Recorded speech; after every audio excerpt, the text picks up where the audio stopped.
The stakes are higher than they've ever been.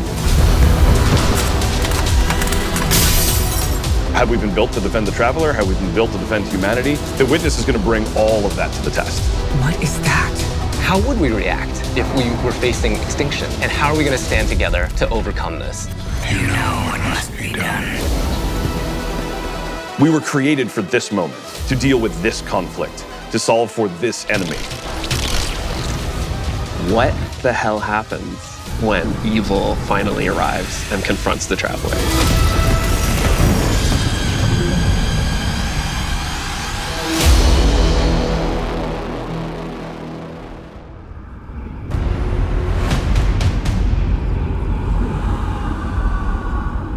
The Traveler is threatened.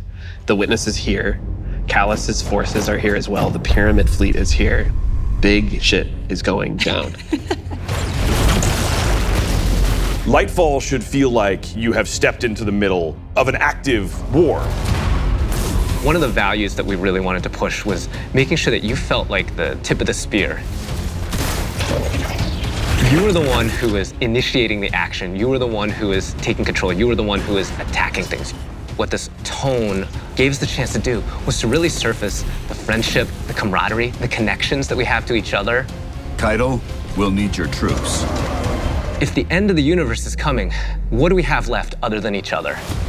Keep the enemy away from the Traveler at all cost. There's a pretty big, serious threat that is happening to the solar system, so we really wanted to bring that gravity and that weight into the story.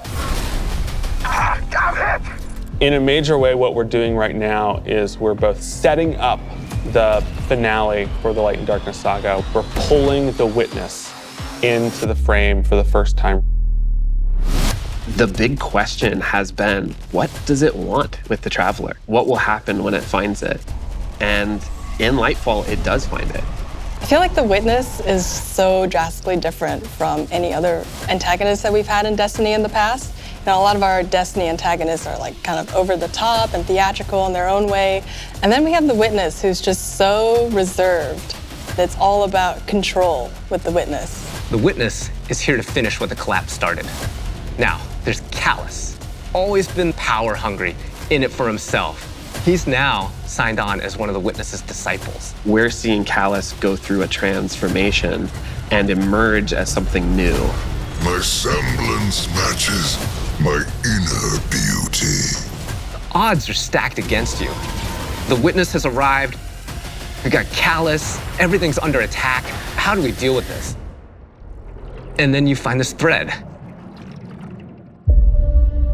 We knew we wanted to do another darkness power in Destiny. Are we gonna do what everyone thinks we're gonna do? Are we gonna make like poison? No. We're gonna do something that you'd only find in Destiny. We're gonna go talk about this thing called Strand, and it's the web of life. What does it mean to have a cosmic web that's connecting everything around you? How do you actually make that like an ability? How do you make that like a power? It's something that doesn't actually exist. You can't just point to fire, electricity, or ice. Coming up with the idea of the strings, the strands lighting up the world, I think that was when everything kind of started to come together. Strand is unlike any of the powers that we've gotten before. We didn't get it from the Traveler, we didn't get it from the Pyramids. It is a power that we find is unlocked within us as Guardians. When you pull on that thread and you start manipulating that web, you can do some really powerful things. We have some exciting player class fantasies coming up with Strand that we're introducing. So we have the Hunter Threadrunner, which is going to introduce this threaded spike. The Hunter Super Silk Strike, it's this kind of rope dart. You're constantly moving, constantly attacking. It feels fluid. It has an amazing style to it. It's just something we've never seen in Destiny before. And then there's the Titan Berserker, and the name is pretty fitting. The Titan Super is Blade Fury, where you weave these giant blades onto your hands. You have a melee attack that you can kind of combo indefinitely, and then you have your heavy attack, which sends out these suspending waves. And then there's the Warlock Broodweaver, the mastermind of the minions that we call the Threadlings. The Warlock Broodweaver Super is Needlestorm.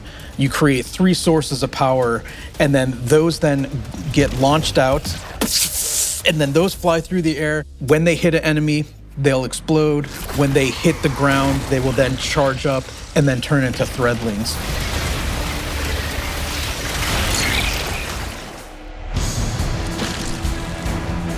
All the classes will have access to a grappling hook. When you select that, that takes up your grenade slot. It was a hard challenge because, like, how can you make this idea of swinging through the world equivalent to a grenade? And so designers came up with this idea of a grapple melee. The grapple melee is incredibly powerful. I grapple onto an enemy, which stuns them for a second. And then when I get there, I grapple punch, blow them all up, and start shooting, and then the unravel projectiles are flying all over the place. All that stuff coming together was magic for me. Oh my God, that's Destiny?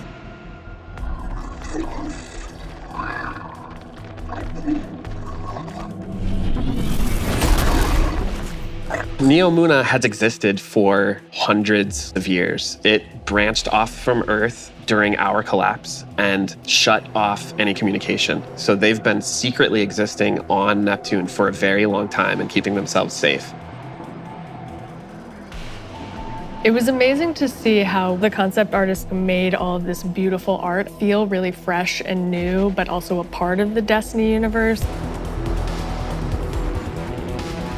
When you think about how to design Neomuna, like what's the architecture like? We're thinking of a lot of aerodynamic things, fins and sailboats.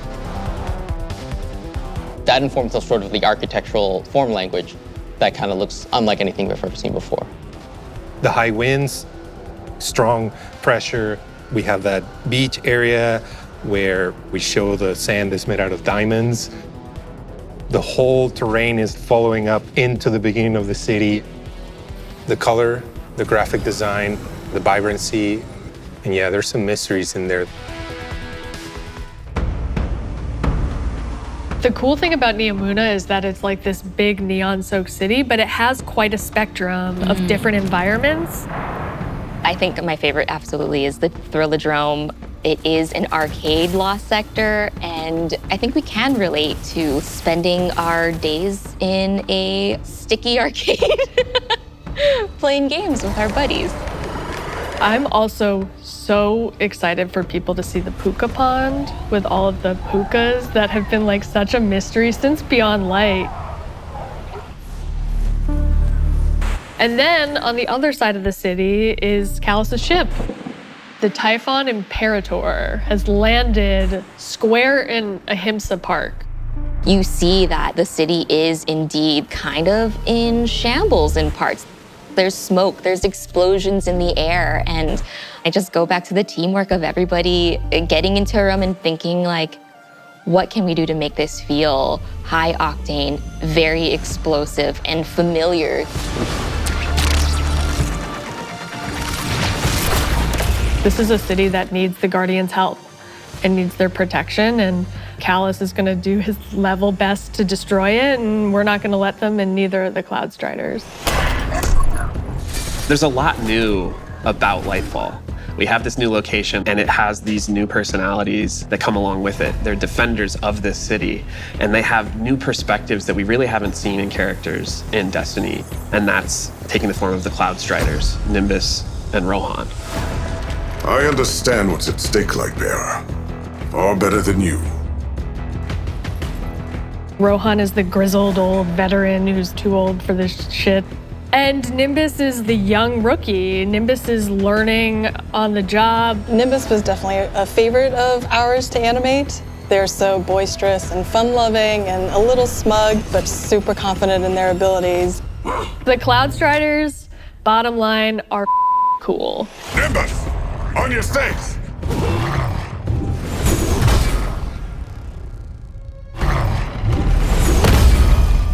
We want the Tormentors to be the most scary unit that you've ever fought in the Destiny universe. Holy crap, this combatant is very powerful. It means business. It's incredibly intimidating. This thing wields a massive scythe, has command over all this void energy. The Tormentor can like grab you and That's something we'd never really done before with the boss. Throws out the scythe, has the player in his hands. And in those moments for Dark Harvest, we actually do things with audio to make it feel even more intimate, where we duck out all the background sound. So you really have this intimate moment with this terrifying creature grabbing you.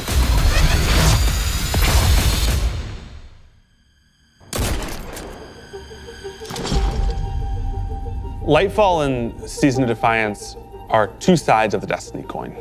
And so on the Lightfall side, we have crazy neon cities going on an adventure far away, sort of bombastic action fantasy. On the Season of Defiance side of the coin, it's a story that's much more closer to home. Season of Defiance is about the ground war on Earth. Callus's forces are invading, and we're defending Earth. We're freeing prisoners. Go now. We're trying to protect the last city, but much more directly and under much more threat than we have seen in a long time. You're working with Petra, you're working with Devram, you're working with all these people that you know that are close to home and that are battling for the real thing you're trying to save.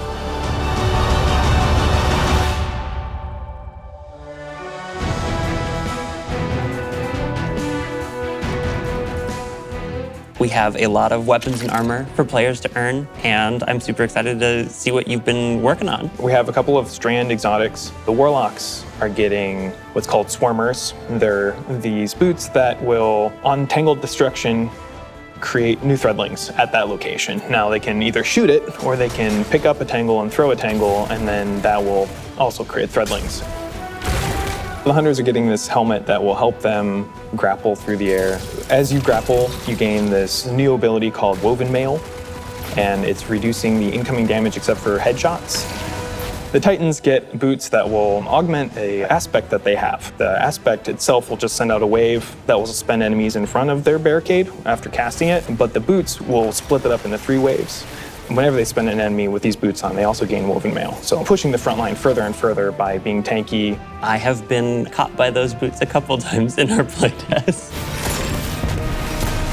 We have this incredibly cool heavy metal machine gun that fires according to its own rhythm, where it gets alternate effects every 4th bullet, and then every 16th bullet, it gets even more added to it. So we have this pistol that will use advanced technology to find your enemies.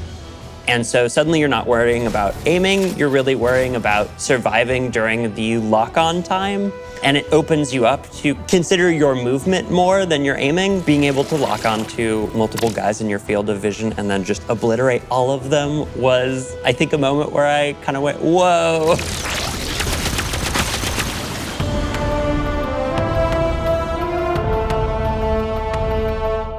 We're introducing a ton of new features that are designed to make sure that the player experiences are as good as they can be.